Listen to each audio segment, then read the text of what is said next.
Good morning from the Magic School Bus. Feels good to be home, if ever so briefly. Shared with you all the other day how some things fell through. The tides seem to be turning already, so I got a brief weekend here before I'm back on the road.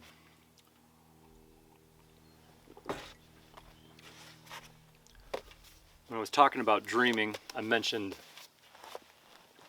automation and mechanization, and how we essentially live in a time where this is being forced upon us sometimes, and oftentimes we're willfully moving ahead with it,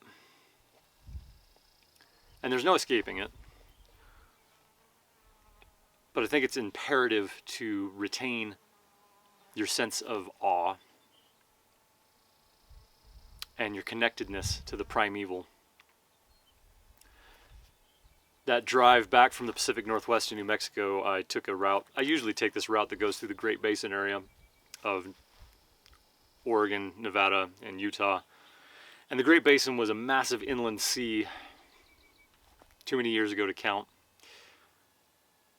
And so when you drive through these areas, you get this imminent and impending sense of the geological scale of time. Now, I've been sharing a lot of writings of authors that I admire and that have influenced me and may not be known so widely. And now I'm going to start sharing some of my own writing. I've been working on a series of poems. For those of you that know a little bit about me, my academic background, I initially intended to go into academia and teach literature, and writing poetry has been something that I have done since I was quite young. And I hit a bit of a decade-long writer's block up until recently. And what helped me break out of that was practice of cut-ups, which was perhaps not originating with William S. Burroughs, but was propagated by him and those who followed in the cadre of writers, and those who followed, Temple of Psychic Youth, Coil, some of these other musicians and outlier groups of thinkers and writers.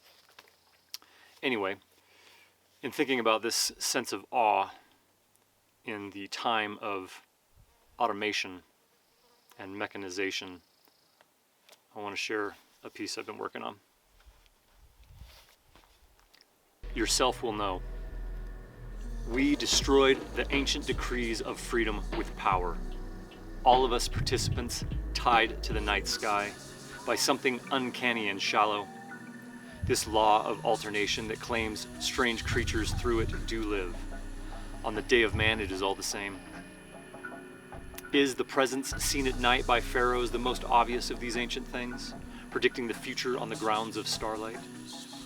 When the princes depart to arrive at the point of meeting in the desert, 2 moons will hold hands in the sky.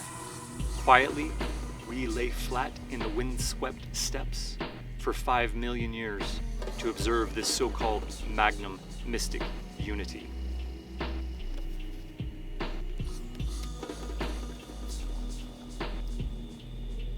It's very important to maintain contact and connectedness to the primordial. Get out to a park, go hike in the mountains, find quiet spaces, inhabit them without an agenda. Lay flat in the wind-swept steppes for 5 million years and find mystic unity.